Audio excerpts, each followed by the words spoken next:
This video is being published with the consent and approval of the producer, Pat Shannon. It is our opinion that this video is one of the best investigative works ever produced on what really happened on that fateful day in Oklahoma City on April 19th, 1995. Please feel free to copy and share this video. Pat Shannon is an American treasure, and we encourage you to check out a lifelong history of books and research material that he has made available. It's at ini-world-report.org. That's ini-world, WORLD-report, REPORT.org. We encourage everyone to read the words of Jesus in Matthew chapter 10, verses 16 through 28, in order to hear a very important message for the times in which we live.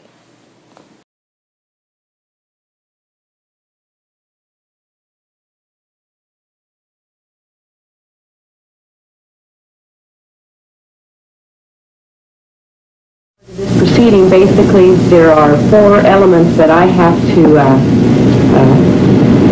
receive information regarding them.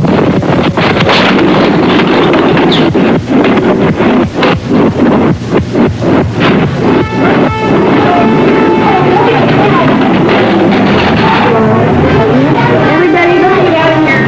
Now.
The information you are about to see, much of which has gone unreported until now, will shake the very foundation of the government's cover story about what happened in the Morrow Building in Oklahoma City on the morning of April the 19th, 1995. The news staffs of ABC TV and radio, CNN, Associated Press, as well as those of Time and Newsweek magazines, have known most of these facts for several months. They have chosen to ignore everything that does not seem to further incriminate the FBI's designated guilty parties. For the next 90 minutes, settle back in your easy chair and place yourself in the jury box. You will be seeing evidence that the juries in the real-life trials of Timothy McVeigh and Terry Nichols may never be allowed to see. Some time ago, a number of calls came into our network here at White Springs that indicated something was very wrong in the Oklahoma bombing matter. Families of the victims spoke out. They said things were not as the national media was portraying supposed facts. We started looking into the Oklahoma bombing and became more and more concerned, to the point where we commissioned this team to take cameras, investigators, and reporters to Oklahoma City and elsewhere to try to put the pieces together. Expensive, dangerous, but somebody has to do it. What follows now is their report. Hi, I'm Pat Shannon. Over the past 5 months, I have had 5 separate trips back to Oklahoma City to investigate those mysterious bombings. As you can imagine, it must have been a horrible and a terrifying scene that morning. Men and women went to work just as they'd always done and suddenly died. Trusting parents took their children to a daycare center on the 2nd floor, which just happened to be positioned to where it took the brunt of the 7 floors of concrete above it falling. And 19 children were crushed to death that morning. President Clinton, if you remember, came on the following Sunday to a memorial service for those children at one of the churches in downtown Oklahoma City.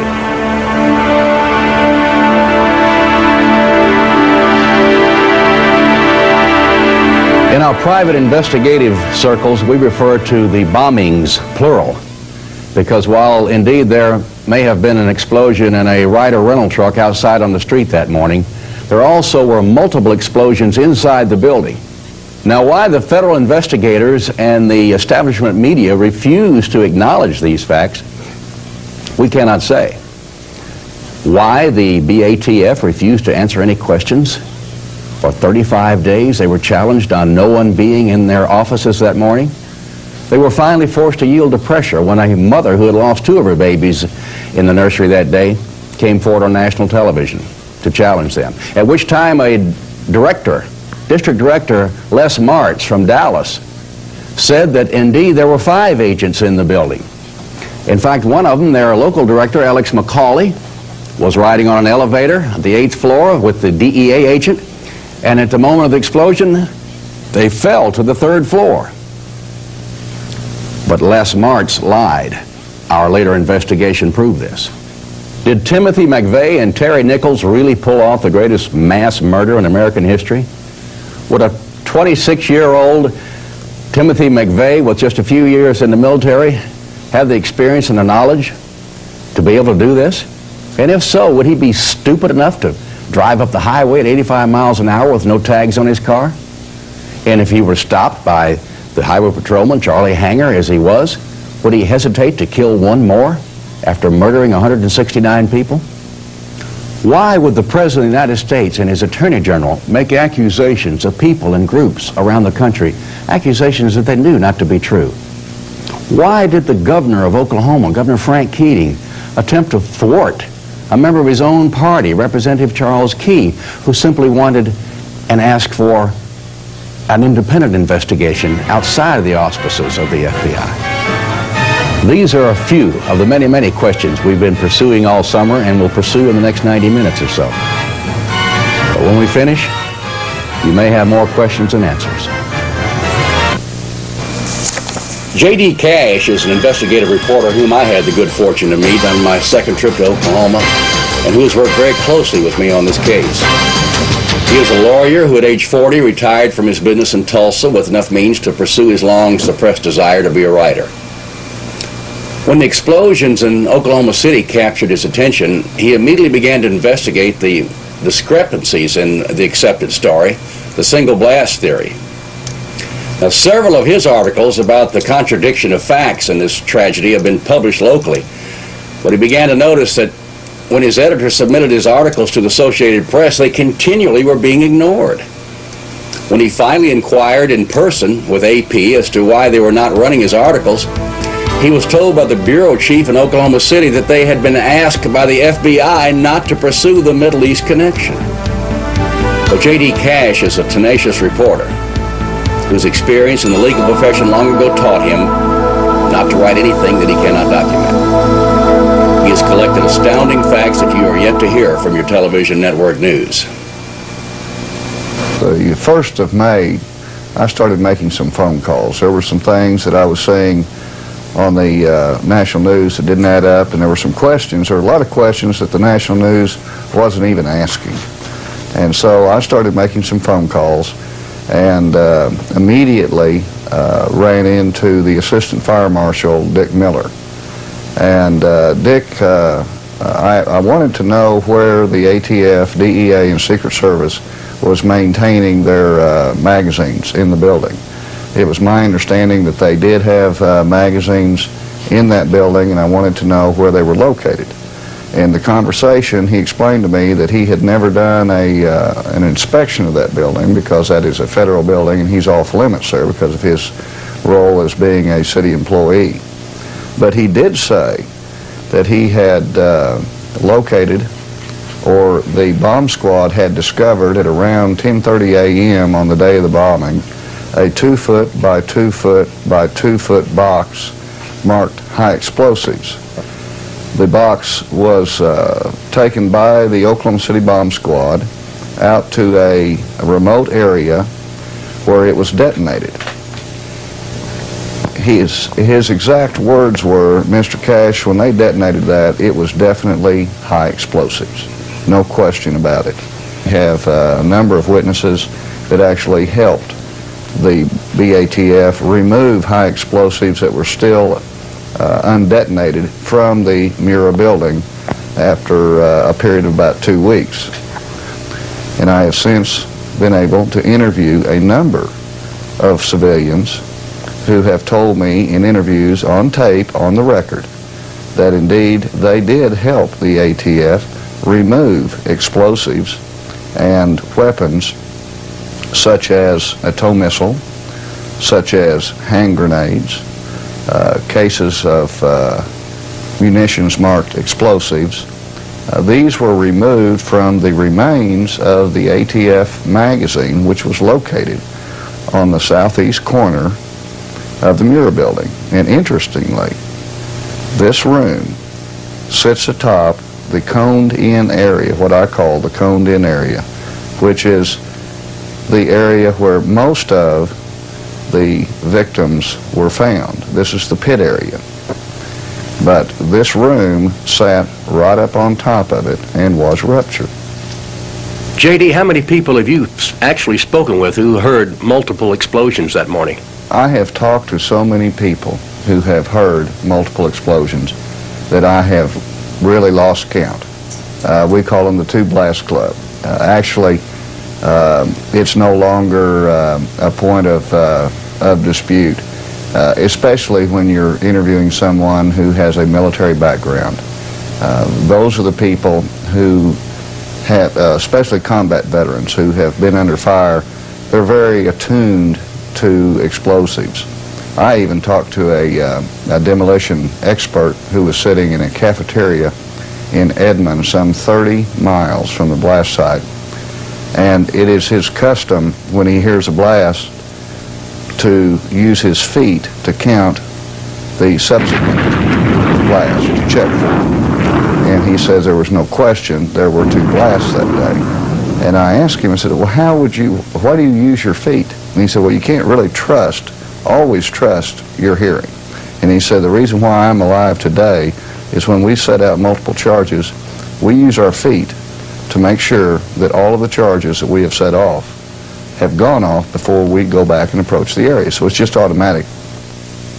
Speaking of these explosive experts, did any of them comment to you on the impossibility of an ammonium nitrate diesel fuel bomb being capable of doing this kind of damage? To the last person. Every time I interview someone for my articles or for a subsequent book, always at the end of the interview or at some point in the interview, I ask them, what stands out in your mind after having been there that day or during the rescue effort? What's the most amazing thing that you saw? And 2 out of 3 times these people say the condition of the building, that they had never seen anything so torn to pieces. And anyone who has ever been through that building who is willing to be honest will always say, look at where the crater is, look at where that area, that coned-in area is. It doesn't make any sense. Obviously, there were other explosions in that building that day, and that is universal. Michael Hinton was born in Atlanta, but spent much of his early life in England. He works as a lobbyist at the Oklahoma Capitol building. In April, he lived in the YMCA building on Northeast 5th Street, and his daily routine was to catch the city bus that stopped across the street in front of the Murrah building at 8:50 a.m. On the morning of the blast, having just missed his usual bus by a minute, he made a fateful decision. Had he not made the right one, he undoubtedly would have been the 170th person to die in explosions. Mr. Hinton has definite convictions about the question of a second blast. I am active with Ross Perot's United We Stand America. I was a federal law enforcement officer for nearly 22 years. That included the military service.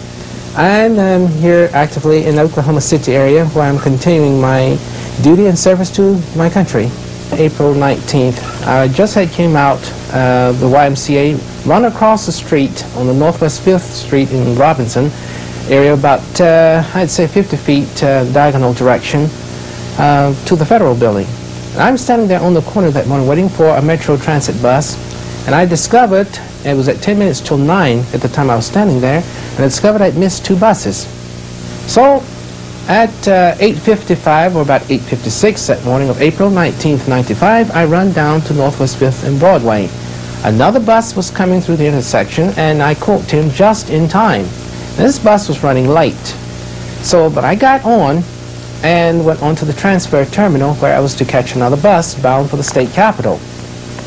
Well, after I got off of the bus to transfer onto the bus that's headed for the state capitol, and it hadn't even been hardly 2 minutes before I heard this very violent rumble under the bus. And it occurred 2 times where the bus rocked on its side twice. And I'd say this occurred about 6 to 7 seconds apart. At that time, none of us knew what was going on, and I commented to the bus driver, I said, "My, what was that all about?" And we thought maybe another bus coming in had crashed into us and lost its brakes or something, so, you know, we'd all just sitting there in, you know, a state of shock, like, you know, we'd never felt nothing like that. But the bus, you know, something to raise the bus, you know, that much, equipment that heavy. And it was an interesting thing that the news reporters kept emphasizing on all of the local tele channels is that the Murrah building just had received a bomb threat 1 week prior to the actual bomb explosion that morning of April the 19th. You had witnessed this, had you not? Yes, I had witnessed. Now, what is interesting is that on a Wednesday, it's been about April 12th, 1 week exact, before the bombing actually occurred. It was in the afternoon, I would say 1 o'clock to 2 o'clock in the afternoon.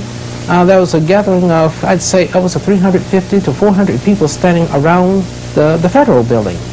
I'm looking out me wonder at this, and I'm saying, like, well, what could be going on at the Federal Building? I said, well, maybe they had a fire drill, maybe there was some type of ceremony going on, but the more I looked and watched this, I watched these people about 30 minutes, and, you know, it didn't appear anything that was formal, you know, like I said, going on. People were standing there, engaged in conversations and what have you. So I started to go across the street and inquire, and I said, well, maybe it's just a fire alarm went off or something, so I paid no more attention to it. But on the morning of the bomb explosion, and they're emphasizing that the Murrah building had received a threat, the thought came to me then, well, what I had observed out my window 1 week prior, that may have what was going on then. Was there any doubt in your mind or anyone's mind that there were 2 incidents here, 5 or 6 seconds apart? Well, I can't speak for the other passengers. I can only speak for me. What I personally heard and know for myself, that there were 2 distinct explosions that I heard, and the bus responded twice by rocking on its side like it did. In fact, in that second explosion, I thought, well, for a while there, the bus is going to turn over. Mr. Hinton has a friend who works in the downtown library just a block behind the Murrah building. It, too, received severe enough damage to close it for several weeks. The two later had a conversation about the matter, and Michael asked him, I says, where were you on the morning of the bomb explosion? He says, Michael, I was right here in the library. I says, how many explosions did you hear? He said, I heard what appeared to be 2 distinct explosions and possibly a third. Despite the best efforts of the authorities, the 2 blast theory rolls on. More witnesses come forward. Jim Ferguson is a heating and air conditioning engineer and a foreman in charge of many of the downtown federal buildings in Oklahoma City, and of course at one time the Murrah building. His office is downstairs in the United States Courthouse, and he was on the scene doing rescue in less than 1 minute after the explosion. And his version of what happened destroys almost every major point of the government story. When I asked Jim if he had heard 2 explosions, he answered as if I had naively asked him if he still believed in Santa Claus and the Easter Bunny. Why, heck yeah, I heard 2 explosions, he told me. Everybody in town heard 2 explosions. His wife, sitting at the table, then told us that she and her mother-in-law, Jim's mother, were at the farmer's market, about a mile and a half southwest of the Murrah building that morning. They heard the first explosion, turned to see what was going on, saw a cloud rising from the Murrah building, and about 5 or 6 seconds later, she described it, saw a second mushroom cloud. rise from the building following a second explosion. ABC Television's Good Morning America wanted to talk to the maintenance crew at the federal buildings. Jim Ferguson, of course, was part of that. And all went well until he began to tell about bullets zooming by his ear a half an hour or so after the explosion when he was doing a rescue on the 3rd floor. Cameras began to roll again as excited reporters jumped forward with their pads and pencils to hear this man's story. He said, "I was in Vietnam. I know what bullets going by your ear sound like." And they said, "What are you talking about?" And he explained that the cache of ammunition from the 9th floor, where the building had ruptured, had dumped into the automobiles down on the ground, and the fires there were setting off ammunition, and bullets were zinging by Jim's head. This made a great story, a human interest story, a blockbuster of a story. But when it got to New York, someone chose to cut the segment, and it was never aired. I asked Jim if he had trouble breathing once he was inside the Murrah building. He said yes, he was there in less than a minute. In fact, the dust was still rising. I said, "What about gas? What about fire?" And he was very emphatic and said there was absolutely no gas, no flames in the Murrah building. We spoke with the Fergusons at their home on the night of Wednesday, June 14th, 1995. The next afternoon, June 15th, I reported this story over the People's Radio Network nationwide. A few days later, Jim had a visit from 2 FBI agents. And it was for this reason that he subsequently refused to go on camera with us for this documentary or even be interviewed by anyone else. You could call him another witness intimidated by those who were supposed to be attempting to solve the crime. Now, I'm not an explosive expert by any means, but however, to a man, you should know that every explosive expert, from former Navy SEALs to civilian owners of demolition companies that we talked to, have all told us that an ANFO bomb, that's ammonium nitrate fuel oil, ANFO. An ANFO bomb has 2 glaring signatures, nitrate gas and fire. Even after the flames are out, you can't go near that scene for an hour or 2 without a gas mask. If the FBI and the control news media were seriously looking for the real facts of the case, would they not attempt to draw conclusions from the evidence of witnesses such as Jim Ferguson? His testimony not only strengthens the likelihood of there having been multiple bombs on the scene, but all but eliminates the possibility of this damage having been caused by an ANFO explosion. The evidence shows that if there even was an ANFO bomb outside, it was only large enough to cause a diversionary effect, strong enough to destroy not much more than whatever vehicle carried it and maybe some windows, but thereby igniting the numerous car fires in immediate proximity and allowing its nitrate gas to dissipate quickly into the open air. According to every independent expert we spoke with, the truck bomb simply could not have been large enough to cause the massive damage seen at the Murrah building. J.D. Cash and I had been wondering how so many ATF agents appeared on the scene so suddenly after the explosion. And if they actually were at work that morning, why were they outside the building and not in their offices on the 9th floor? This became a national issue on May the 23rd, on the day of the demolition, when Edie Smith was on CNN following the demolition of the Murrah building. And she brought it to the country's attention that she had a lot of questions about what the ATF knew prior to the bombing. We want to know, a government agency on the 9th floor who's supposedly the target of the bombing, where none of their employees were in the office that day. I mean, did they have a warning or didn't they? We can't get them to answer. Early on, Pat, I assumed that the reason that the BATF was not at their office that day was because possibly just a superstitious thing. It's April the 19th. Their supervisor said, "Hey guys, maybe tomorrow isn't a good day to be at work," and they just went out and played golf or whatever. And about 2 weeks into this, I started receiving information from witnesses and from concerned citizens asking me to look into this a little bit closer. And as I began to locate individuals that had information about the ATF's whereabouts that day, it became startlingly clear that they were outside of their office that day, but incredibly close to the building. I asked J.D. just exactly what particulars he had uncovered with the witnesses who had been willing to talk?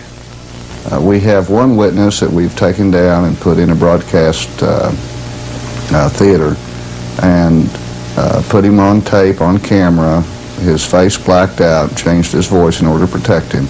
And this individual has told us that he saw 6 to 8 ATF agents 14 to 16 minutes after the blast working the crater area, working the rubble, looking for bomb fragments outside the Muir building on the morning of the blast.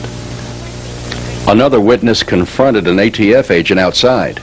A local broadcasting company, a local affiliate, has a witness that they have interviewed on more than one occasion who, along with this person's supervisor, rushed up to the building 2 minutes after the blast, and the first person that person encountered was a jacketed ATF agent. And when I say jacketed, I'm talking about their raid jacket where their initials are clearly marked. This witness told the television interviewer that he looked up at the 9th floor. Now, this particular person happened to know, because of his wife's position with the government, he happened to know that ATF officed in that building. And he pointed up there to the 9th floor, which was largely destroyed, and then looked at this individual and said, "How are you alive?" And the ATF agent, according to this witness, said, "I was told not to come in this morning. We've had a bomb threat." We talked about another witness who was parked on the street only 100 paces from the Ryder truck. He survived nicely. It's amazing. When he gets out of the truck and he walks up to the parking lot, the very first group of officers that he sees are ATF agents in their raid jackets. He was amazed. These stories keep coming back over and over and over again. Just exactly where were the agents that morning? We know for a fact that 3 were in Ponca City at an arson trial. 2 more were downtown Oklahoma City at the U.S. courthouse at a similar arson trial. 1, Agent Luke Franey, was on the 9th floor of the Murrah building. Another, Alex McCauley, the agent in charge, claimed to have been on the elevator. Claims to have fallen from the 8th floor to the 3rd floor. 5 others were unaccounted for. We wonder, 5 or 6 unaccounted for.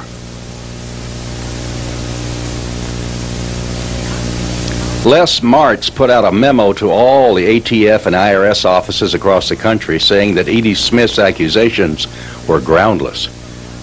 That not only were ATF personnel victims, but they were heroes doing rescue. That Alex McCauley went on a 5-story free fall in the elevator. But the inspectors at the elevator company said, no way. None of these elevators had any of the switches thrown which would be thrown if there had even been an increase in speed of 10%. That's one of the safety features of those elevators in the Muir building. And I asked him, I said, well, what about a free fall? I asked this of 3 or 4 or 5 of these gentlemen. And each one has sort of laughs and says, elevators, the modern elevator doesn't free fall. It has unless you cut the cables. They have the way that they have a counterbalancing mechanism, which if the power goes off, the elevator would be more likely to rise than it would to do anything else. So the idea of an elevator free-falling is ludicrous. There were no severed cables in the And there were no severed cables. The bottom line is this story, which has been put out in news releases by the ATF, is not correct. It is not accurate, and they should have done a better job than this if they were trying to account for where Agent McCauley was. At the close of our interview, I requested that J.D. Cash give us his summation of what we will call our theory number 1. With 3,500 pounds of pressure or more, C4 will be detonated. There's 2 ways to detonate it. You can either use percussion caps, which is what it's designed for, or 3,500 pounds of pressure. That will set it off. If it went off in that way and took out, the only thing it had to do was take out that one pier. Pier number 3 is what we call it. And when that goes, there goes 8 floors, and there's your pit area, and there are most of your casualties that day. But for sure and for certain, the pit area and that southeast area, that coned-in area of the building, the damage was done by a separate blast. It has no relationship whatsoever to the crater, which is more towards the west, and certainly if the fertilizer bomb could do the damage to the southeast area, it would have done it all the way across to the western area. This is a remote area from the fertilizer bomb, if it was indeed a fertilizer bomb. Representative Charles Key is a 41-year-old businessman and not a lawyer, he's quick to point out, now in his 5th term as a member of the state legislature. Many of the victims' families live in his district, in the western portion of Oklahoma City. Mr. Key sensed there may be an ongoing federal cover-up in this case and attempted to initiate a legislative investigation conducted by a House committee. His efforts were swiftly foiled. We asked for the Speaker of the House to appoint a special House committee, not a joint Senate-House committee, not one created by the governor or anyone else, but a House committee, because the nice thing about members of the House, they have 2-year terms, they're closely aligned with their constituency because of that, smaller constituency, so typically the House feels a little bit closer to the people and moves a little bit quicker on things. And that's why I asked for a House committee investigation. We asked the Speaker of the House to have an interim committee special investigation. We do that all the time, like probably most legislative bodies do. We have interim committee studies. So this wouldn't be anything that would be out of the ordinary except the topic involved. And we were flatly turned down. Much like the governor said, the Speaker said that we should have more faith in the investigative bodies, and that any information we had should be turned over to them. And as many people well know, most of the information that we were having problems with and still have problems with today have already been turned over to them. They're already aware of that information. The problem is they've been giving an official explanation for some of these elements in what happened on the 19th that don't add up with reality and fact, according to many experts. Do you feel like there's some kind of cover-up going from the federal side of the fence? I'm convinced that there are some, at the very minimum, there are some in the government that are covering up certain information. Now, whether there's a big conspiracy, an overall cover-up of some big conspiracy, we don't know. But we all have a right to know, especially the people in this city and this state and the victims and their families that were affected by this. So this was your whole idea in having an independent investigation. Do you think there's any chance of this happening at a later date? It's possible.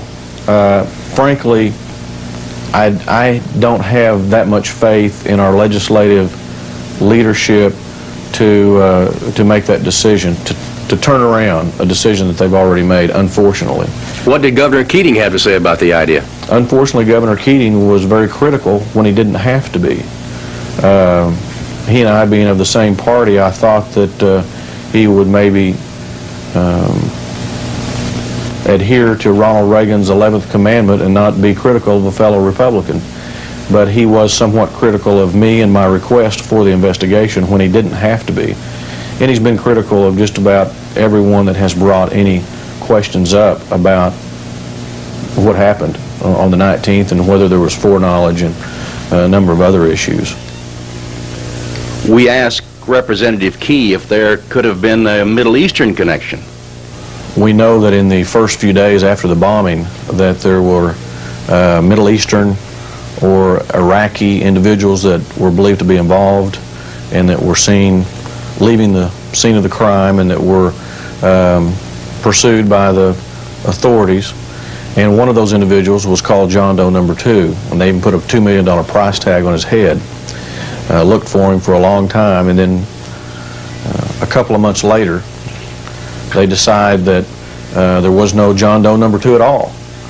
And we know that there is definitely a Middle Eastern connection in this crime. We have other people that have given eyewitness testimony, given 100% ID of individuals that were at the scene of the crime that were of Middle Eastern descent. So we know that there were people involved other than McVeigh that were of Middle Eastern connections. Have you any idea why the FBI would suddenly begin to ignore these people? It has been reported that there are people in Oklahoma City that are former Iraqi soldiers that fought in Saddam Hussein's army in Desert Storm, and that at least one of these individuals may be connected to the bombing in some way. I don't know if that's true yet. We need to know if that's true. We need that to be pursued fully. And if it is, I can see where some individuals may not want that to be made public because of how the public may react to giving asylum to Iraqi soldiers that we fought against in a very recent war. And that might be connected to a tragedy like this. That's pure speculation. But we have that information from good sources, and maybe that's part of the reason why this has been swept under the rug, apparently. Indeed, it may have been swept under the rug thus far, but there are private citizens who refuse to let it remain there. Now, what caused those explosions, we don't know exactly. But the people have a right to know what those explosions and who was responsible for that damage.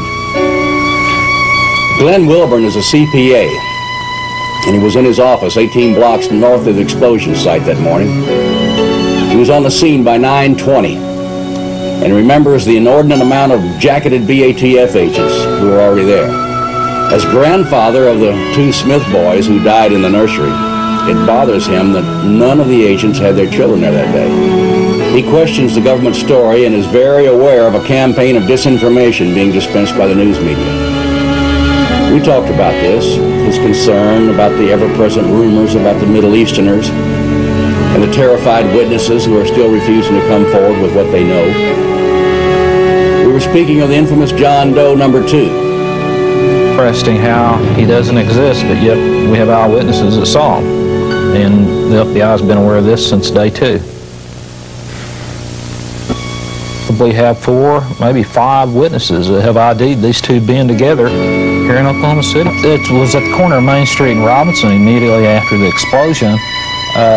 You have a brown pickup that has 2 men in it, one of them positively identified as being a Mideastern type man. And this pickup has since been followed. We followed the trail of this pickup, and the FBI have picked this pickup up from a local apartment house complex, and this pickup was subsequently spray painted yellow and dumped in this area of this apartment complex. And it's our understanding the FBI have this pickup, and they in fact have said that this pickup was involved in the bombing. And it appears to us from witnesses that this pickup was driven and dumped in this parking lot by a Mideastern looking man. We have to wonder what is going on here. Why does the FBI not want to admit or to even be investigating the possibility of Mideast connection? And that opens up a whole bag of worms, because it appears to me if there's a Mideast connection, it requires a response from Washington, an international response. Now we're into the political spectrum of it. And is it just possible that Washington does not want there to be a Mideast connection? And once again, we have the FBI being an image upholder of Washington. Early in our investigation, witnesses mentioned having been intimidated. I asked if this had been Glenn's experience. I was told that a private investigator in Dallas, Texas, had been told by someone on the inside, and presumably that means someone inside the ATF, that he better not even touch this case. He'd been asked by some people in Oklahoma City to do a little work on this case and ask some questions regarding ATF. And I was told that the person that he talked to said, don't touch it, don't even think about it, and the people in Oklahoma City that are asking questions are going to be in big, big trouble. During the massive manhunt for John Doe #2, as amazing as it sounds, we got a call from the FBI wanting to inquire about my 14-year-old son, how old he was and where he went to school at, because someone had told them that he looked like John Doe number 2. Oh my goodness. Now he's 14 years old, and of course I was livid, and I don't know if it was just intentional harassment or if it was simple incompetency on their part, but they did have the audacity to call here while we're still grieving over the loss of Chase and Colton and want to know about my 14-year-old son. The day after Edie's story seemed to expose the ATF's absence, the family was paid a visit by IRS, ATF, and the United States Attorney. But Glenn had a question for them. In the short time they were here, I said, you know, now that we know the significance of April the 19th, we know that to the militia it is a very important day. There are significant things that have happened before on April 19th, and there was a significant thing happening that day on April the 19th in Arkansas. April 19th had a lot of symbolism, and I asked them, I said, you know, as professional law enforcement officers, and it's your job to just try to stay up with these things and know times when there's danger. I said, did it not occur to you there could be danger that day? That it just might be a bad day somewhere? And of course, both the ATF agents said absolutely not. But very interesting, after the meeting and 2 hours later at noon, I'm watching television on CNN, and of all things, I see Mr. Beerball from CNN interviewing John McGaugh, the head of ATF out of Washington, D.C. And it's kind of deja vu because Beerball asked the exact same question to Mr. McGaugh that I had asked to the agents in my living room that morning. I was very concerned about that. We did some things here in headquarters and in all of our field offices throughout the country to try to be more observant. But it was primarily, we didn't anticipate something like this. We were thinking about, demonstrations and things like that. He saw this only 2 hours after his morning meeting. What were his feelings? I'm assuming they lied to me. Somebody lied to me. Either McGaugh lied on national TV or the 2 guys in my living room lied to me. Somebody was lying that morning. It appears to me.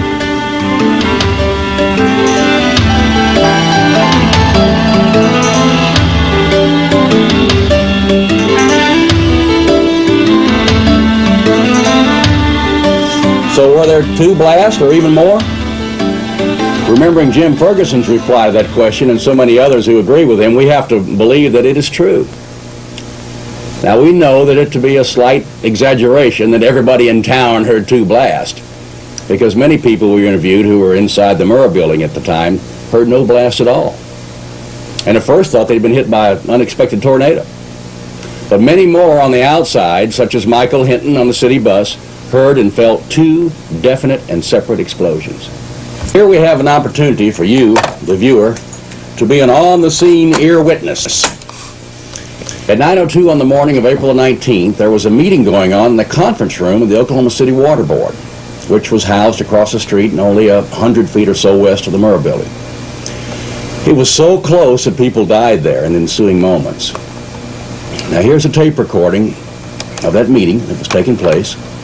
You may decide for yourself how many blasts you are hearing amidst the pandemonium. We begin 9 seconds before the explosion. With regard to this proceeding, basically there are 4 elements that I have to receive information regarding them.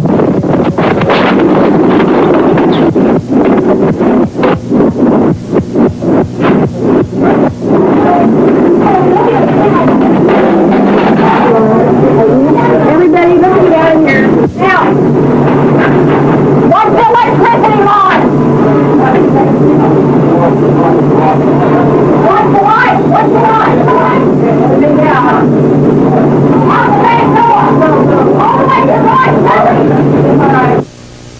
We postulate that the pop, which can be heard 4.2 seconds prior to the explosion, is a detonator which failed to function.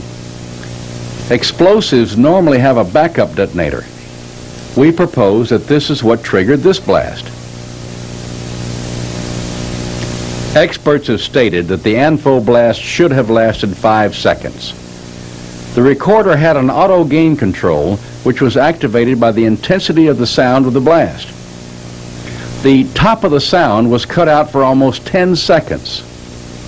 Only overlapping explosions could have caused the auto gain control to remain engaged for this length of time. There was at least one other tape recorder operating in the vicinity that morning. An attorney was drafting a letter to his dictating machine at the time. Now, although the lawyer's office was farther away from the scene than the water board building, and the fidelity of the recording is not as good, the same details are obvious. A pop precedes the explosion by precisely 4.2 seconds on this one too. This data, of course, is insufficient to reach any firm conclusion. However, it would seem apparent that an event which preceded the truck bombing by 4.2 seconds was recorded at two separate locations in Oklahoma City. This, coupled with the information recorded by the seismograph machines in Norman, should have been cause for further investigation. Dr. Charles Mankin is the man in charge of the Oklahoma Geological Center at Norman, which is 16 miles south from downtown Oklahoma City. His credentials are impeccable. His knowledge of the celebrated seismogram from 9:02 a.m. on April 19th may be surpassed only by that of his colleagues, Drs. Ken Luza and Ray Brown, who also just happened to concur with Dr. Mankin. In layman's language, something happened in that event to cause two separate bleeps of some 5 seconds each to appear on the seismograph. So having that kind of information was puzzling as to why you'd have two separate events that gave virtually identical signals. Dr. Mankin explained that he and his colleagues believed this to be caused by subsurface structures creating a delay in the signal's travel time, thereby reflecting a mirrored event. However, he was quick to point out, so while that explains the rationale for the two different signals, we're still left with the issue of how do you explain the duration of each of those signals. The seismic evidence combined with the audio recordings points to a dual explosion larger than possible with a single ANFO bomb. This precludes the theory of McVeigh and Nichols acting alone, unless it can be proven that one or the other was inside the building that morning.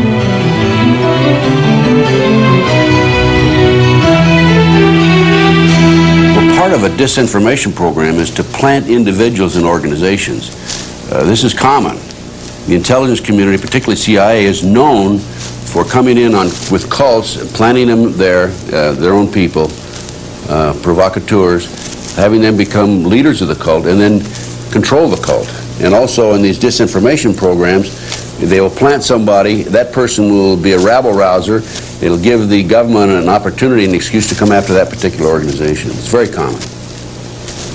Ted Gunderson is a retired senior special agent in charge of the Los Angeles office of the FBI. Today he's a private investigator, and renowned trial attorney F. Lee Bailey once dubbed him as unsurpassed by any in the country. Supporting theory number one, we have presented 11 thought-provoking points. With the introduction of Ted Gunderson, we move to our theory number two. Similar to the position of so many others, Mr. Gunderson's lifetime of experience prevented him from believing the news stories about an ANFO bomb being solely responsible for this enormous destruction. Then there was a perplexing situation of John Doe 2 being seen by so many witnesses that a $2 million price tag was placed on his head. In early June, the Justice Department removed this reward offer. Was Janet Reno saying at a news conference, John Doe is no longer a suspect? John Doe 2 is a joke. I mean, the early news report said that John Doe 2 was seen with McVeigh in Michigan and in Kansas and in Arizona. And now the government comes up and says, oh, and also in Kansas he was seen renting the truck with him, right? Now the government's coming up, oh, it's just by coincidence that this particular person that they drew the artist's conception from happened to be in the rental shop at the same time, had nothing to do with McVeigh. This all doesn't make sense. And now the latest thing, as of this date, is that these are two guys, McVeigh and Nichols, out having a beer, decided they hate the government, went down there and blew up the federal building. That's a joke. Why are the national media ignoring this real information? It appears to be factual that you and General Parton and others are uncovering. They're ignoring you, and they are chasing this apparent folly. I don't think they're chasing anything. I think this is part of the disinformation program. I've penetrated. It's by design. It's by design. Investigator Gunderson alleges that he has, with others, infiltrated several clandestine organizations whose modus operandi is to compromise political figures and thereby dictate their voting behavior, a technique that has now been expanded to include key figures in the national news media to further the organization's own agendas. It is clear from Pat Shannon's own research that the national news media are aware of the major differences between the evidence and the official version of events in Oklahoma City. However, they still choose to support the official story. A shabby commentary on the condition of the Fourth Estate. So as a result, these people, or some of these people, are running the news media. They're paying the bill, so to speak. So they're being, as far as I'm concerned, the major mainstream media is being manipulated, maneuvered by the businessmen. They don't dare come forward with this two detonations and these other theories. Ironically, according to Anthony Summers' new book about your former boss, J. Edgar Hoover, those are the tactics that he became infamous for using from about 1930 to 1970. Well, let me put it this way. I don't think we have time to go into J. Edgar Hoover. I will defend him as a great leader, and he put a great organization together. We had no corruption, virtually no corruption at all when he was the head of the FBI. So I don't think we need to get off onto that subject, but I'll say this, that we didn't have the corruption in the... Ted believes that often the national media will pretend to be interested in things that they really are not. April the 26th, I learned that ABC Television and 4 other members of the media had been into the University of Oklahoma, obtained the information about the two detonations. Then about 2 weeks later, ABC TV came to town, called me from a motel, said they wanted to interview me and wanted my material. They couldn't meet with me right at that moment. They said they would talk to me later. And I said, well, in the meantime, I'll fax some material to you at the hotel room or the motel room. I did. I never heard from them again. So they never did the interview? They never did the interview. And I think that they were in town just to find out what I had, because this was early in the investigation. And I had been on a number of radio talk shows and so forth. Plus I sent out, when this initially broke, I sent out a lot of information on my fax. In fact, I probably sent out over 200 faxes around the country. It was picked up and rerun. Also, it was on the internet. But it was, they didn't want to interview me. They didn't want this information. They only wanted this information to find out what I had, as far as I'm concerned. And ABC TV had this information earlier. They have never used it.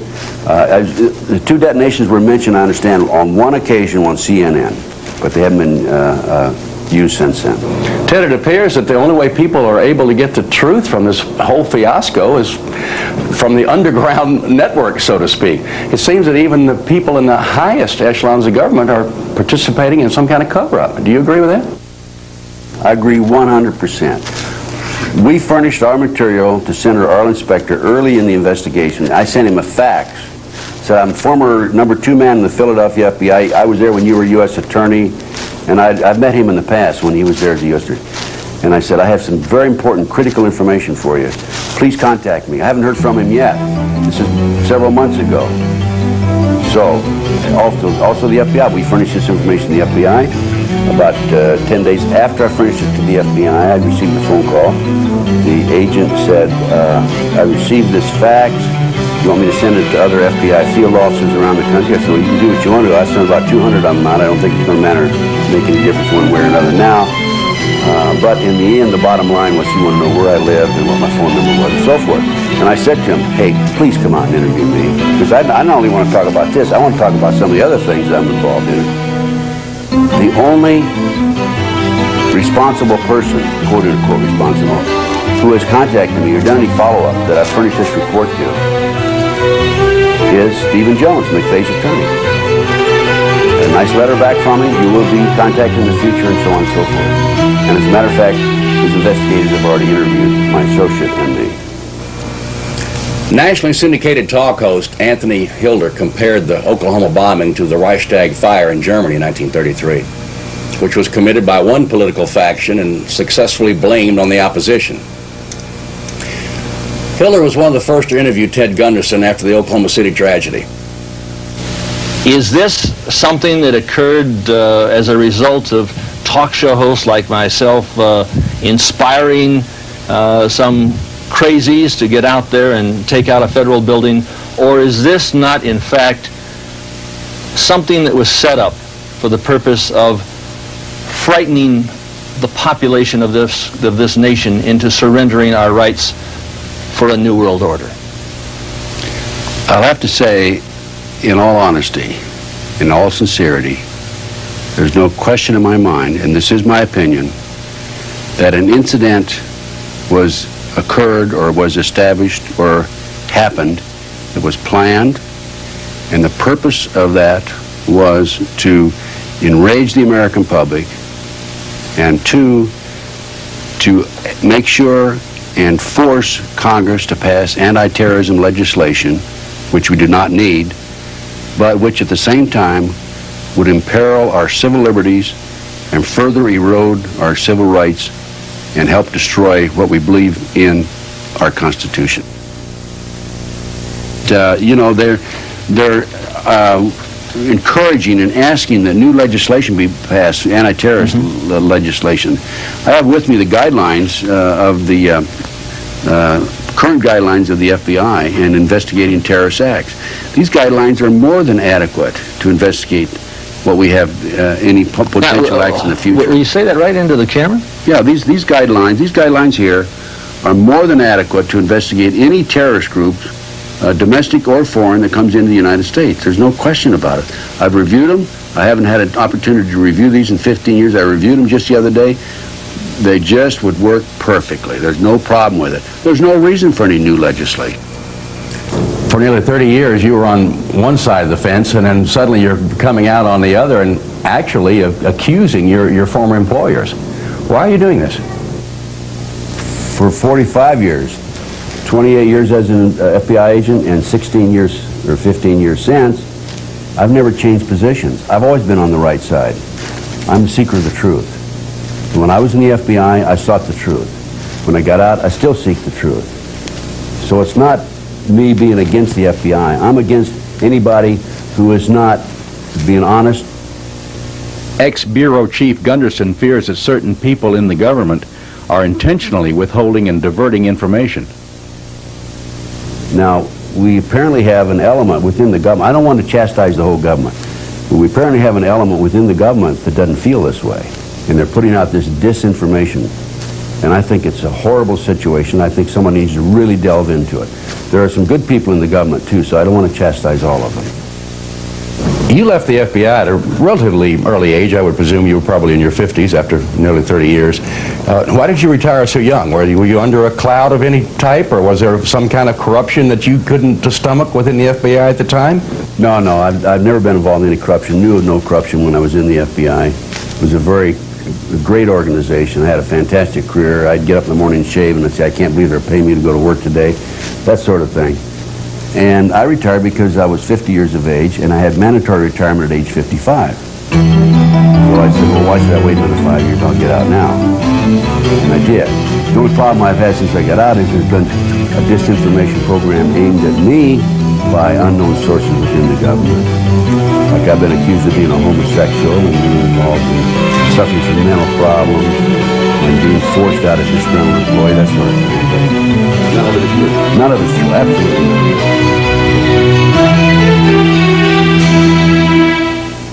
Mike Reconner is probably one of the 12 most brilliant men on earth. This man is known to us only as Ray, and he agreed to go on our cameras only on the condition that his face be shadowed.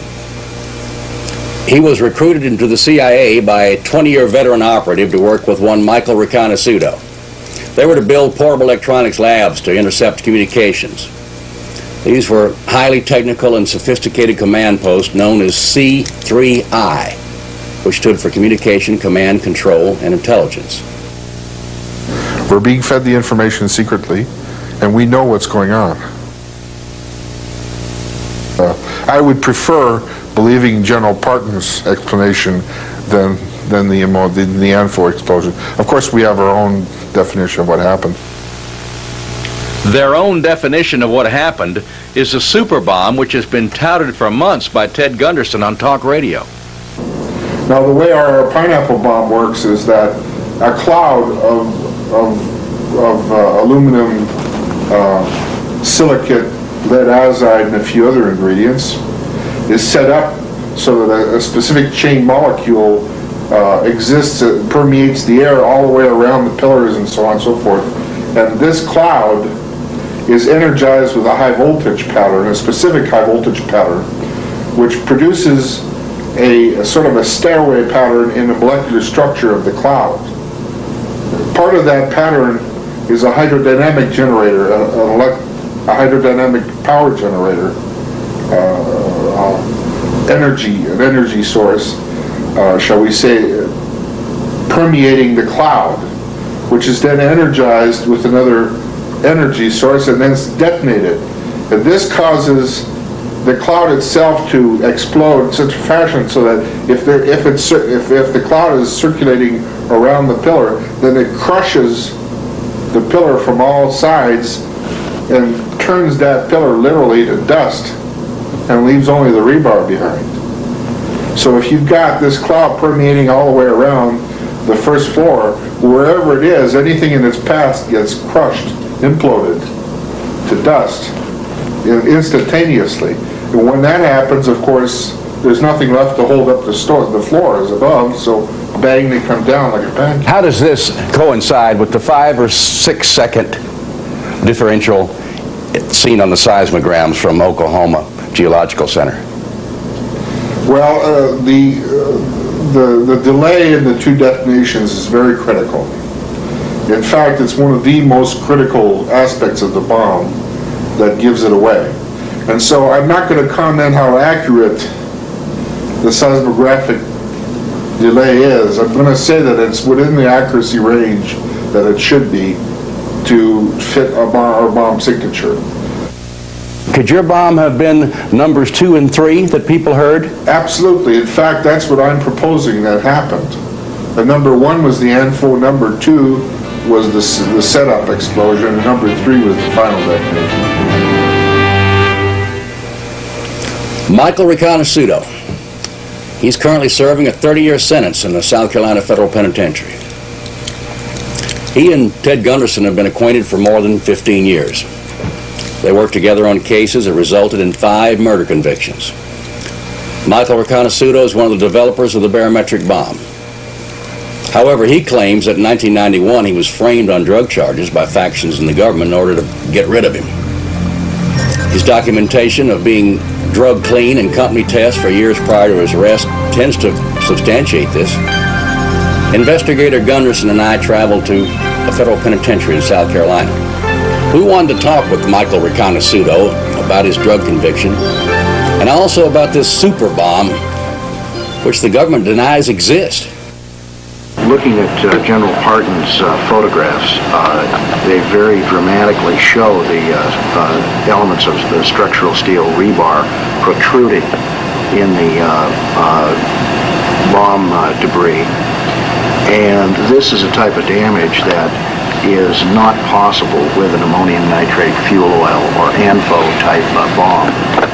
An ANFO bomb has a lot of gas pressure and very little brisance or shattering power. And at the range that that bomb was detonated, to do that type of structural damage this far into the structure, here you can see on the columns here the pieces of rebar completely exposed. Ordinarily it would take a contact type explosive to do that kind of damage. We ask about telltale signs. The signature is one of blast damage or shattering power, which is characteristic of a very high order explosive. The detonation velocity of our bomb is in excess of 20,000 meters per second. There is no known chemical explosive that has that much brisance. It is a type of explosive detonation device which is developed out of the nuclear weapons program. And this is not your garden variety detonator circuit that you would find in, say, the DuPont Blaster's Handbook, which is the Bible of the commercial explosives industry. Even in ordinary conventional military explosives, you would not find a detonator of this sophistication. The only place you find this sophistication is in nuclear weapons triggers. Are you then saying this was a nuclear weapon? No, this is detonated by the type of device which is used to initiate a nuclear weapon, which is non-nuclear in and of itself. Ricanasuto believes that there are no conventional explosives in existence capable of doing the kind of damage evident at the scene. Ted, this building was rated better than seismic zone 1. And any engineer familiar with the basic Roerich equations on stress, structural stress, would be able to tell you that this damage pattern is very unusual. And for a conventional explosive to do this kind of damage, where there's a marked demarcation from Class A to Class C damage, in other words, total destruction to moderate damage, it's just a technical impossibility. It would take a blast wave of extreme brisance or shattering power to do that kind of damage. It's obvious from the public reports that there were two separate blasts. And it's also obvious in publicly that enhanced explosives are of a two-stage or long induction type explosion. There are, however, certain details which are classified, and this type of knowledge is highly specialized, and your average person on the street, or even your average explosives engineer, would not be aware of this type of technology. When was this bomb developed? This bomb was developed in the late 70s through our company, Pyrotronics Corporation, which was a parent company of Hercules Research. And then we went into a joint venture with the Wackenhut Corporation. In order to demolish a building like that, a building that is designed for better than seismic zone 1 stresses, would take an immense amount of rigging, and you would have to actually drill the structural members to plant the charges. Is this bomb, the barometric bomb, a directional bomb? Yes, the blast dispersion can be precisely controlled. It can be omnidirectional, or it can be very directional in a less than 15-degree fan if it's detonated that way.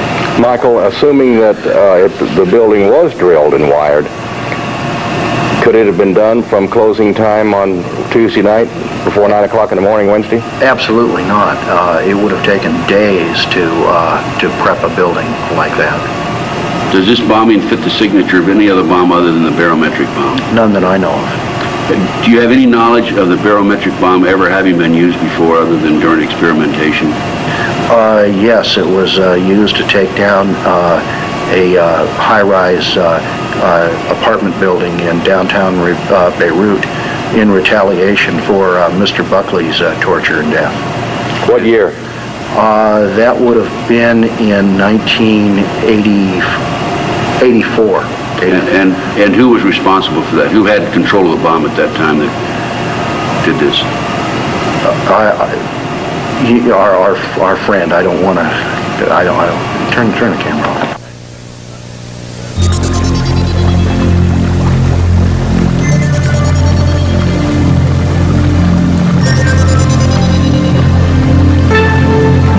In 1989, Michael Ricanasuto's laboratory was burglarized and the top-secret barometric bomb prototype was taken.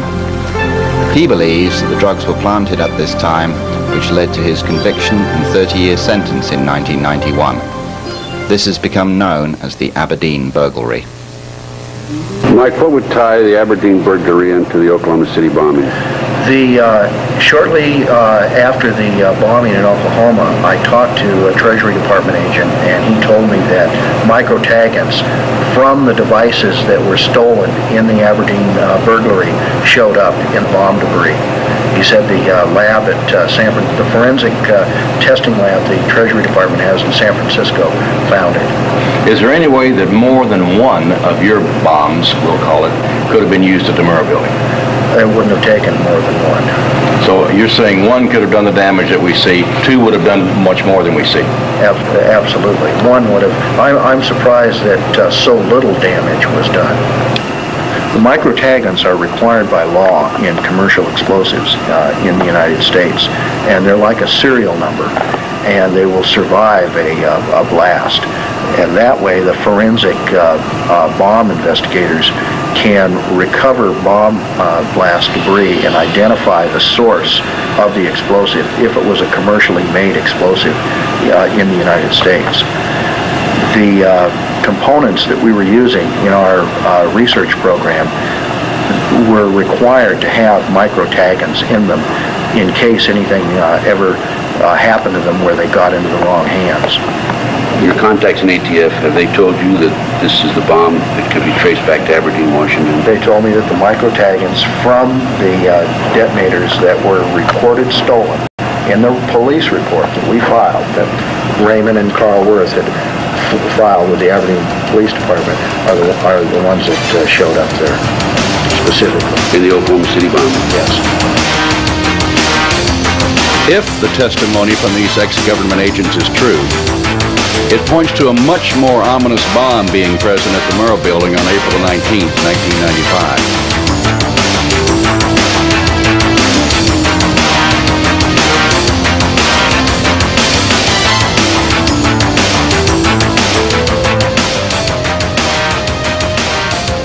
Theory number 2, then, is a super bomb, no larger than a pineapple, apparently maintained by the CIA, planted either in the truck or inside the building, and detonated from a remote location by a person or persons unknown. Brigadier General Ben Parton of Alexandria, Virginia. He holds a Distinguished Service Medal.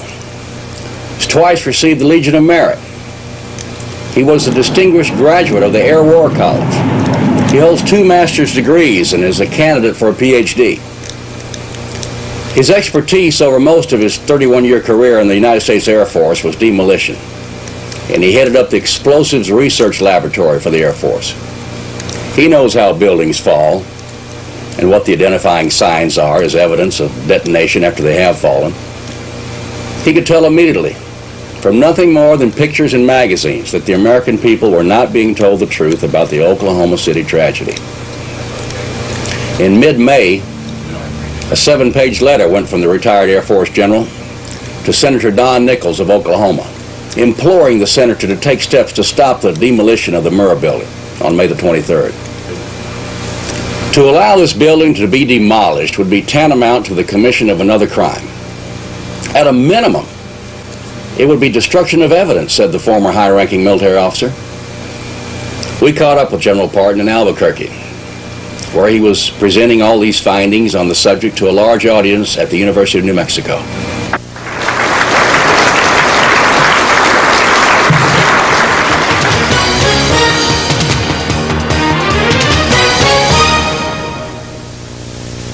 My forte and interest has been in the weapons business for many, many years. And when I saw the circulated, published information about the bombing in Oklahoma, I just knew there was something phony about it. Number one, the pictures were grossly asymmetrical, and you just don't get that with bomb damage. The level of damage for the size munition they were talking about was incompatible with the damage to the building. And I gathered all the information I could, all the pictures that I could, all the stuff that was published, and I sat down and got the floor plan for the building and as much information as I could on the building structure, and I came to the conclusion that there had to have been demolition charges in the building. There's no way you could have, no way what happened down there could have happened without demolition charges in the building.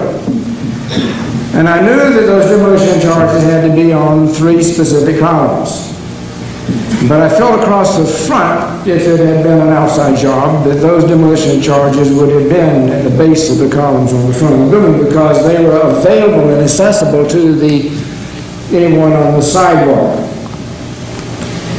But there was one column back in the middle of the building that came down, and they certainly couldn't have been taken out with the demolition charge without someone having access to the building.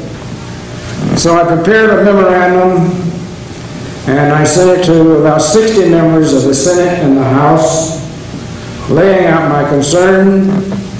And Don McIlvaney and I got on the radio talk shows. We both agreed we would hit as many as we possibly could and try to get the Senate and the House to take some action to keep that building from coming down until we could have an independent assessment of what happened, because I knew when that building came down there would be evidence forever destroyed.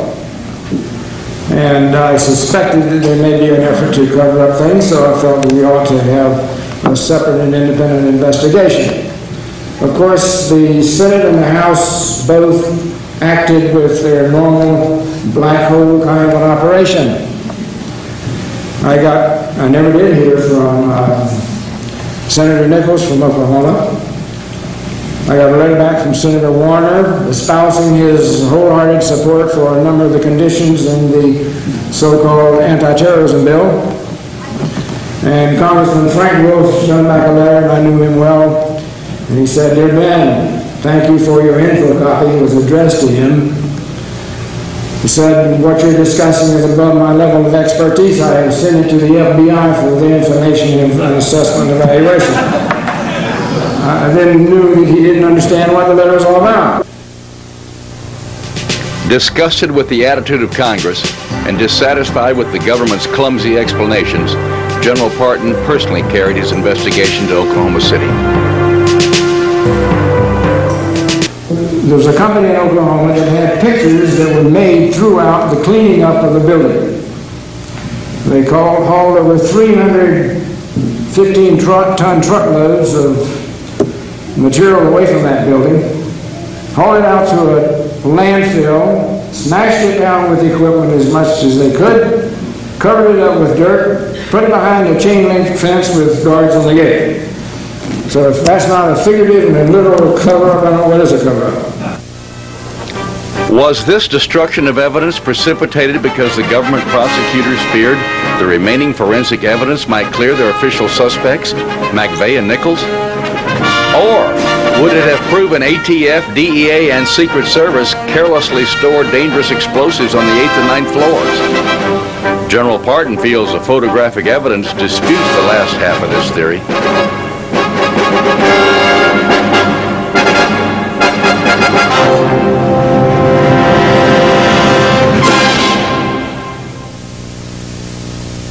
And here is the stub of column B3.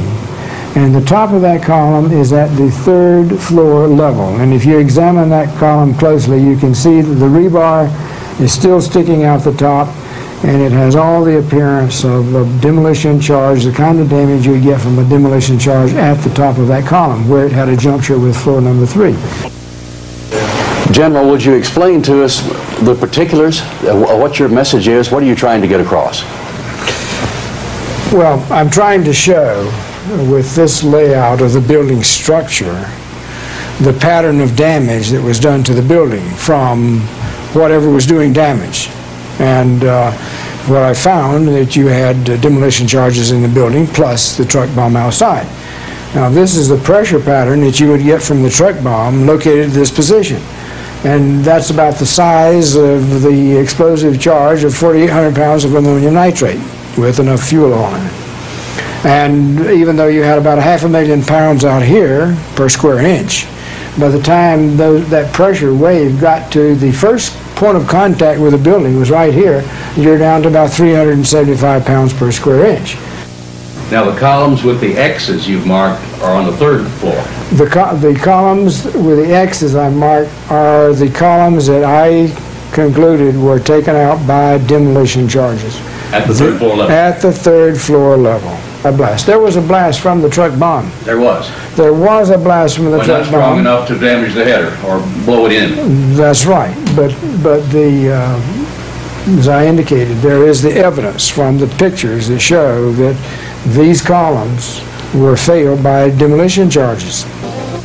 With evidence inside, was it really necessary to destroy the Murrah building? General Parton asked that question too.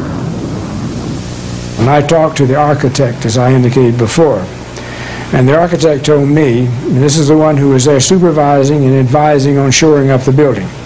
He said the building that was standing was sound. And it was his recommendation that the building be rebuilt, because everything still standing was structurally sound, and he felt the building could be rebuilt. Pat Shannon asked General Barton if this could have been a staged event in order to accelerate the passage of anti-terrorism legislation currently before Congress, which, if passed, would undermine American civil rights. These are his conclusions.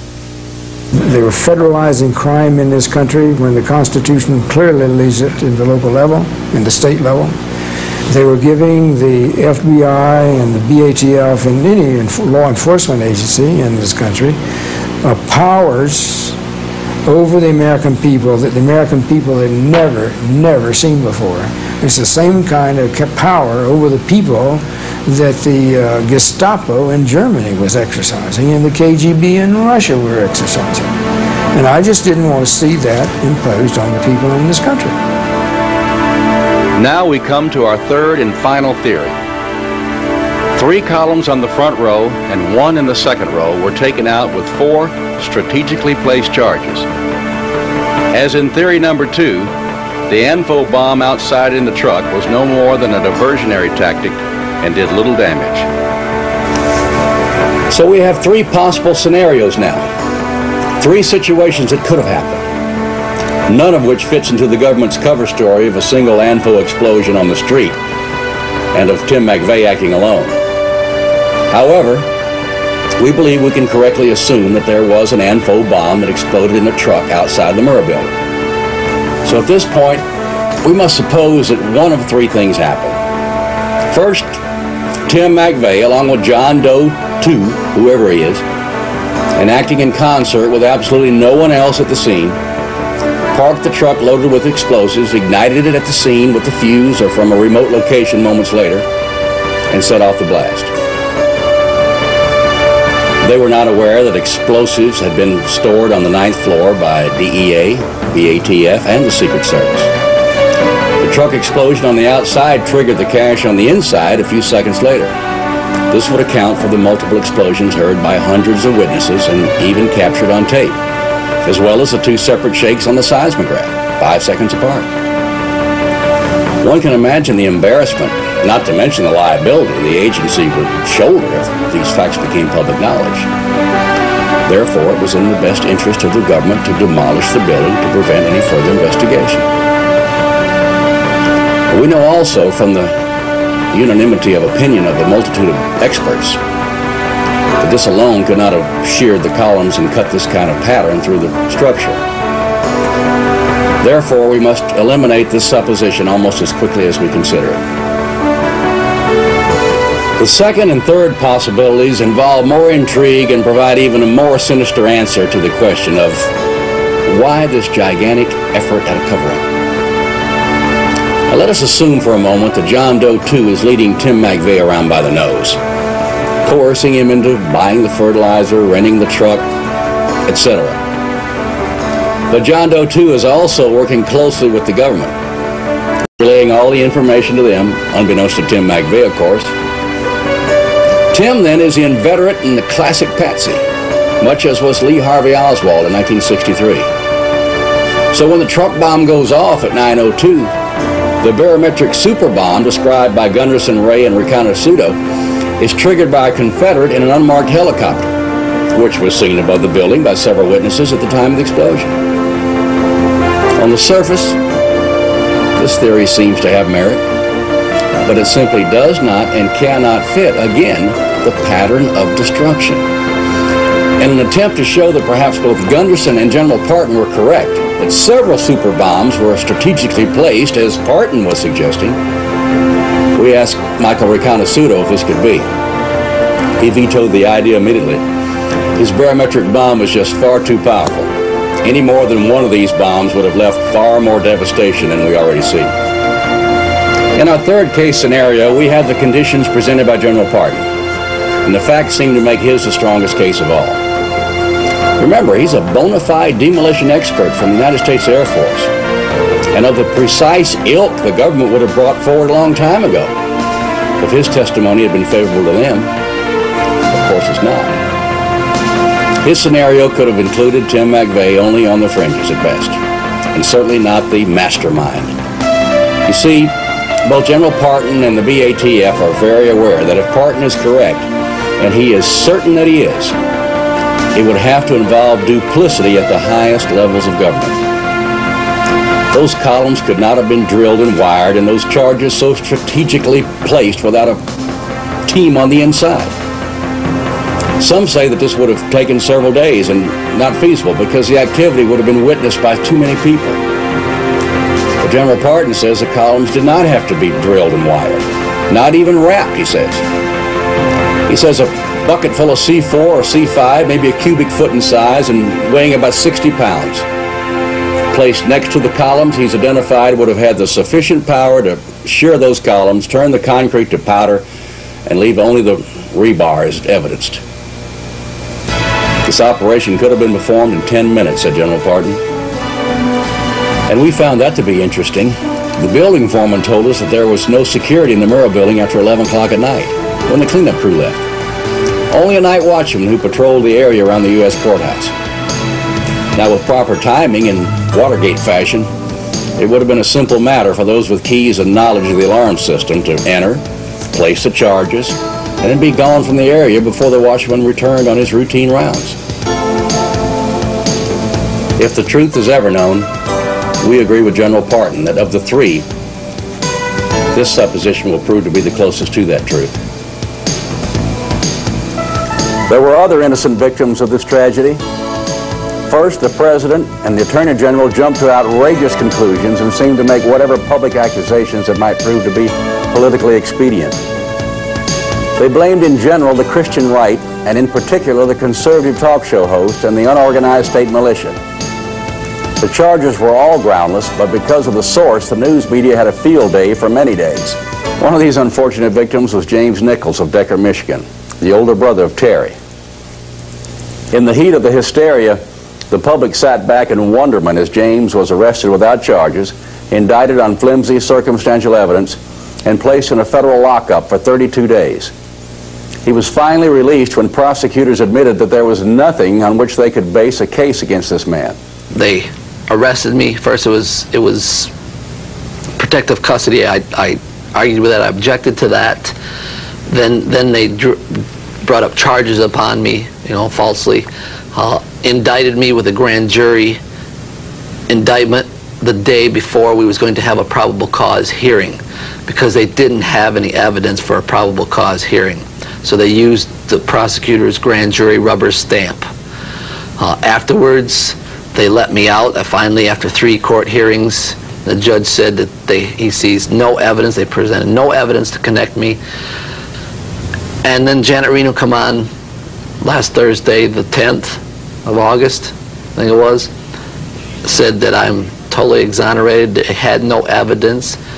Well, if they didn't have any evidence after another 60 days of surveillance and investigation, how did they have enough evidence to put me in prison to start with?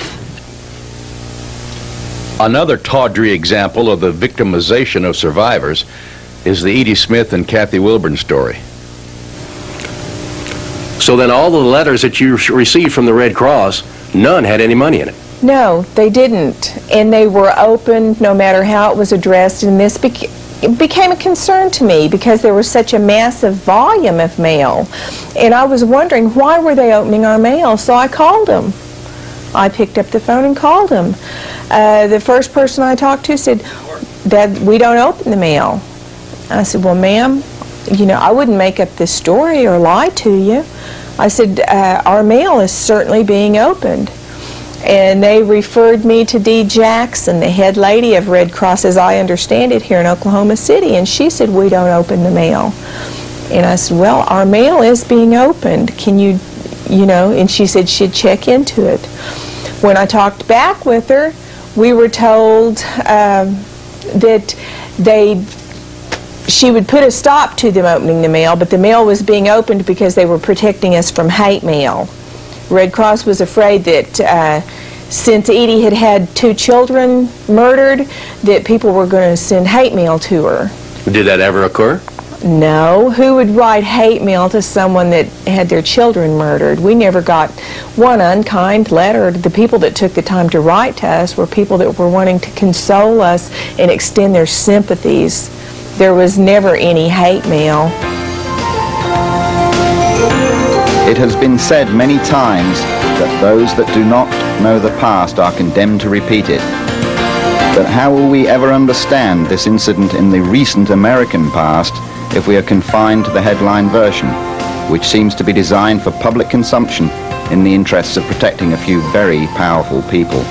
And while we cannot yet be sure of what did happen that dreadful morning, these months of research for this documentary have made us absolutely certain of at least 2 issues.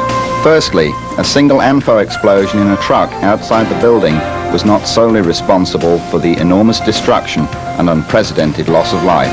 Secondly, as General Parton wrote to Congress, the effort required to mastermind and execute this intricate operation does indeed pale in comparison with the effort taken to cover it up. We must agree with Chuck Harder's opening statement. There is something very wrong with the Oklahoma story. Mr. Johnson? Yeah, first it's a question about blowing up a building. Are there any circumstances under which an individual is justified to blow up any building? After you've evacuated it and you wanted to cover up the evidence.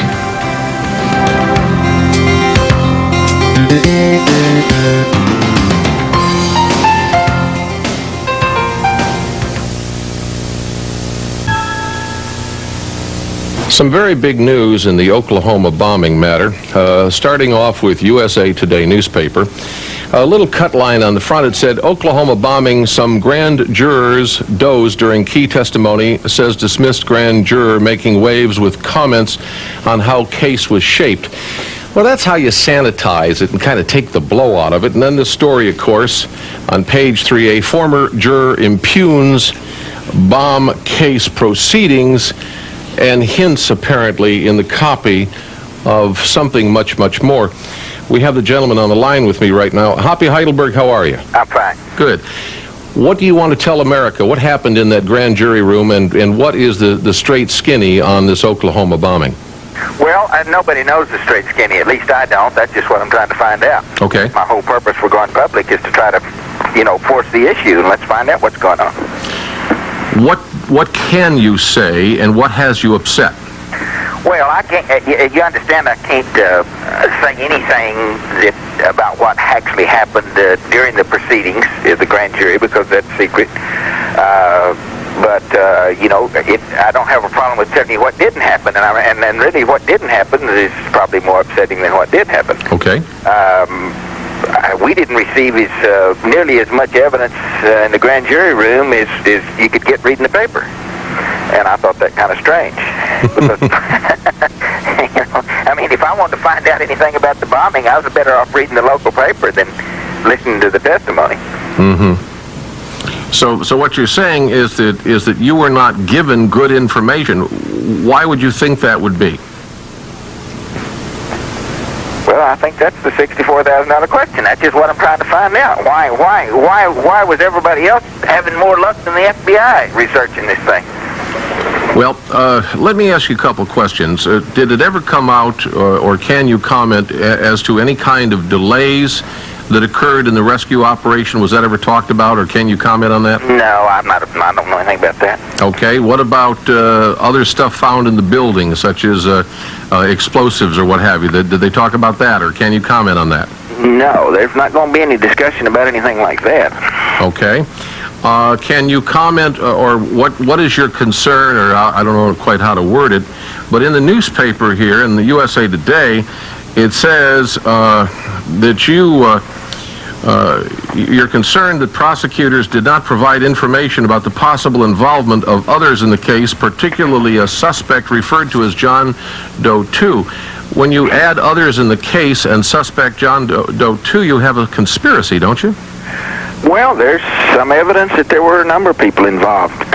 The only evidence that I've actually heard is, and the only physical description I have of any of the other parties is John Doe 2. His physical description is, he's a rather unique person, and there's only one like him, and everybody that's seen him describes him the same way, so we sure know he exists. We don't know about the others.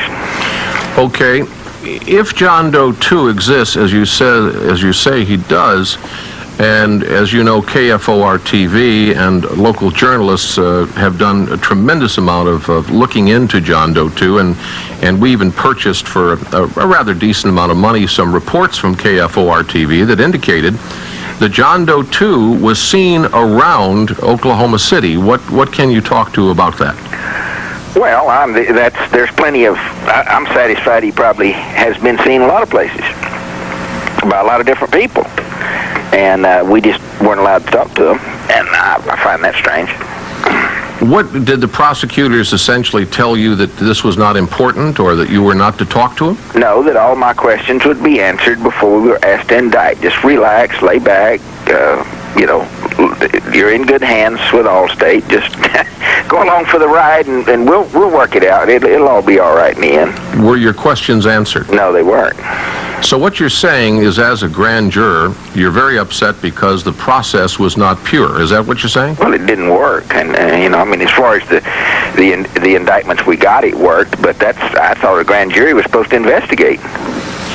Well, you and I both know that a grand jury is supposed to investigate, and a grand jury is supposed to ask questions. But you're telling me that your questions went unanswered and that you did not get cooperation. Is that what you're saying? That'd be an accurate description. I don't mean to put words in your mouth, but are you saying that there was any kind of a cover-up by prosecution, or a lack of prosecution, or withholding of prosecution? That's what I'm trying to find out.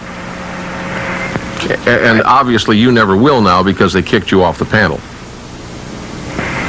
Well, unless there's another investigation that turns up evidence of any such things that you're discussing. When we need another investigation is what we need. Okay, when KFOR-TV and other reliable local media that have been doing excellent jobs come out with all kinds of leads on not only John Doe 2, but something that indicates a wider conspiracy or organization, and perhaps even maybe a rogue element here or there from the government, why was such things not investigated by the authorities? Why would that be overlooked? Can you give us any kind of a thought on that? Yeah, I can give you a thought on that. They had so many agents investigating the families of the victims, the reporters in town, and like now they're investigating me. They didn't have enough agents left to investigate the bombing. So what you're saying is that they are essentially intimidating anybody who doesn't want to go along with the government line? Is that what you're saying? Well, a lot of people would agree with that. That's been reported. A lot of people have reported to me that they've been intimidated, and you know, and they're trying to, you know, hushed up, keep their mouth shut, quit bucking the system, quit trying to find out what happened. And since I became public, why then I get a lot of calls, and a lot of them are families of the victims, a lot of them reporters, a lot of them are just people in town that have been warned, you know, and I just find it all very strange. All right, Hoppy Heidelberg, you are 55 years of age, and you are president of a horse breeders association, amongst other things. Apparently you're a businessman, are you not? Right. All right, so you are not just some cuckoo that they picked up on Skid Row and said, here, boy, you're a grand juror. You're obviously a responsible guy.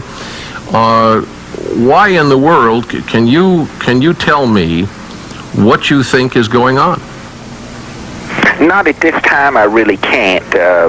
It's just, you know, everybody has ideas, but I'd rather not expound on what I think is going on, because I really don't know what's going on. What I'd rather do is find out what's going on. How would you propose that be done?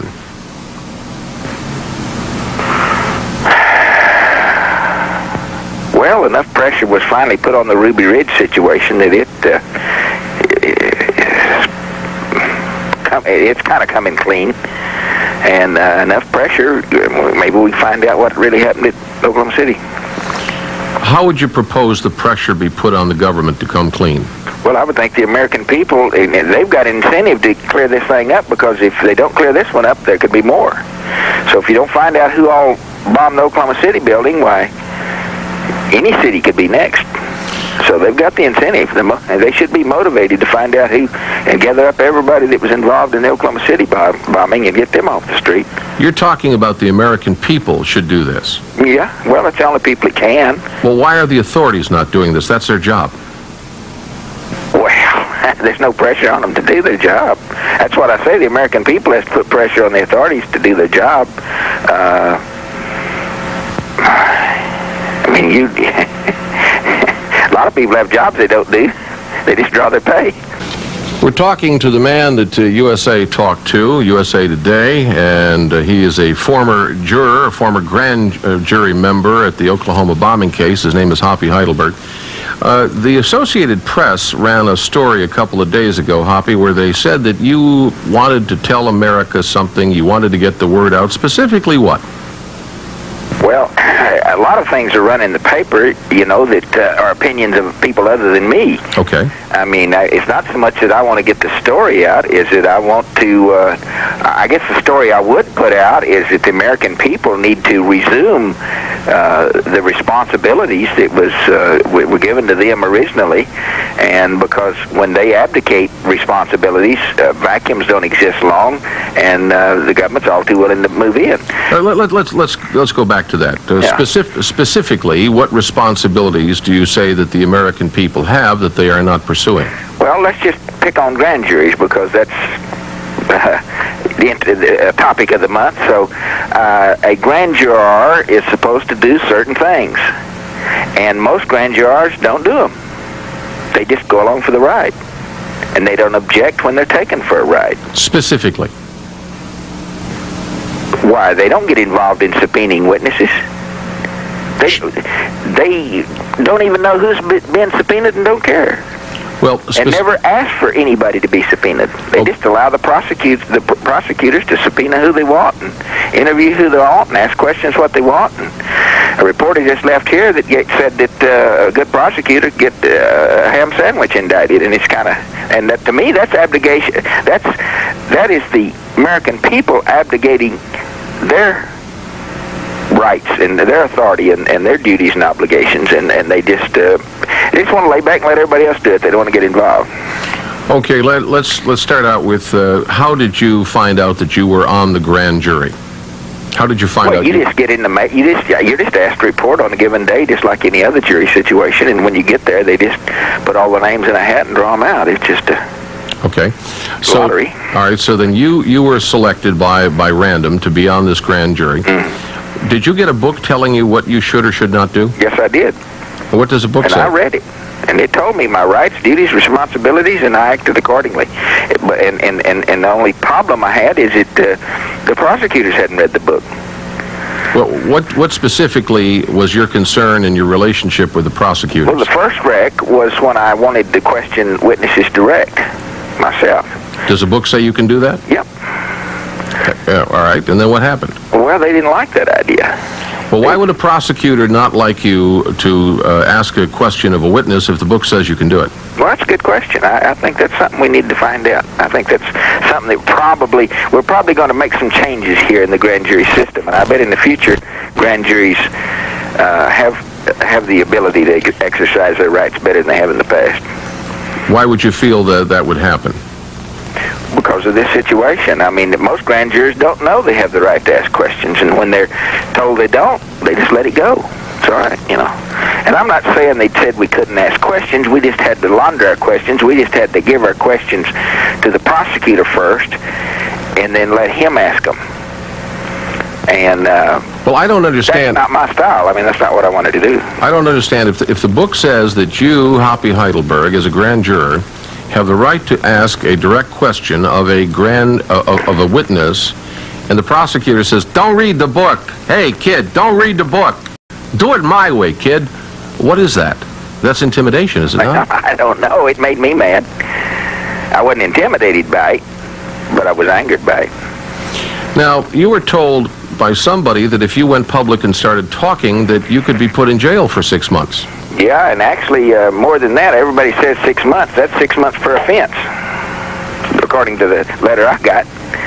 They mentioned the word cumulatively. In other words, it's kind of like consecutively. Yeah, we'll put you in jail for 6 months, but don't count on it. It'd be 6 months per offense.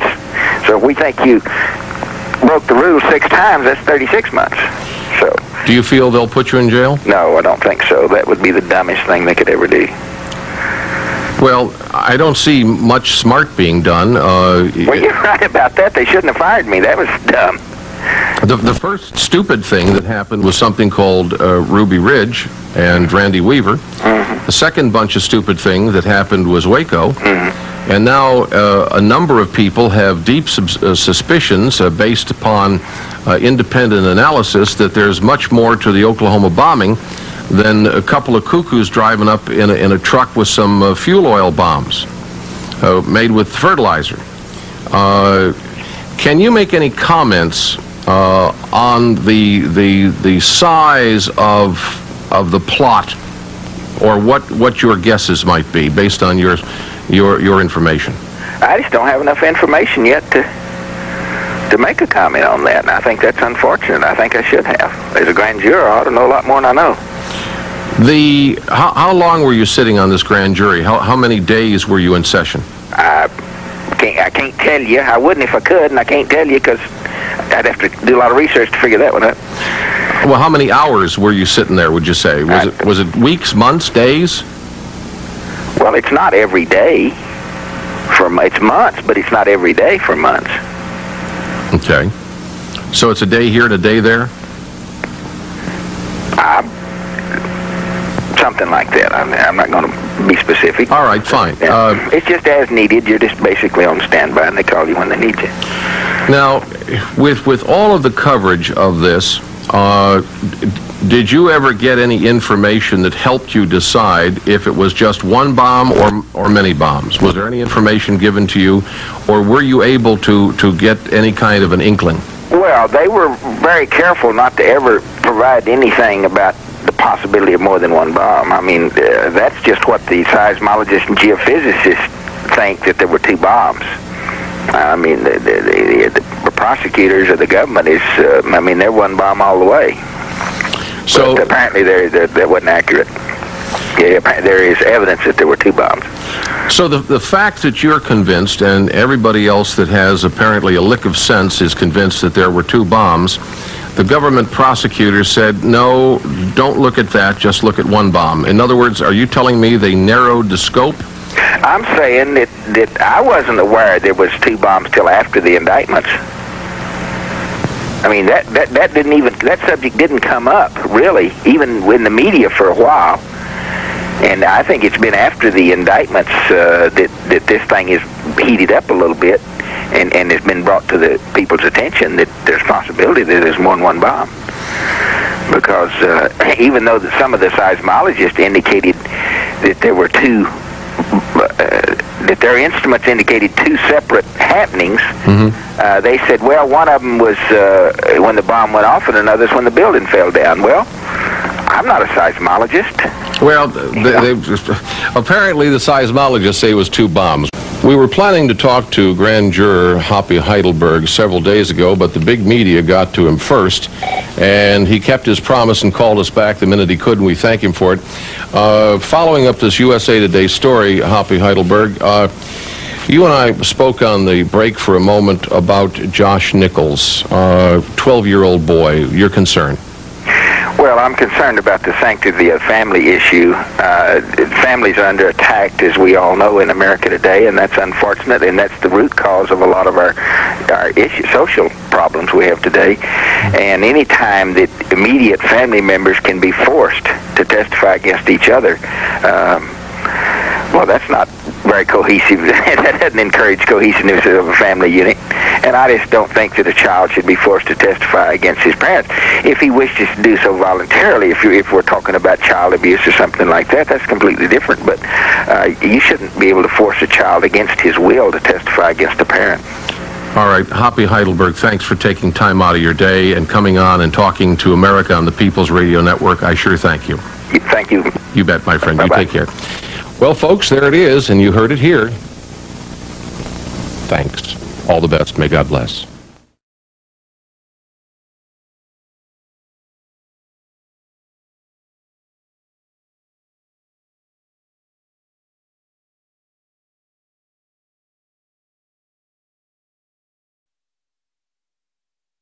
This is a brief tutorial on how to access data files from a video DVD. As the ambient video player prepares to serve up the video, X out of the program and go to My Computer and right-click on My Computer and then left-click on Open. Go down and find the name of the DVD and right-click on the DVD name and then go up and left-click on Explore. And then you can left-click on all the different file folders for things like order forms, web links and websites, articles, in many types of extensions, also the many kinds of pictures and graphic files, audio files, and of course the many kinds of video files. And then this shows the ambient VOB files on the video DVD.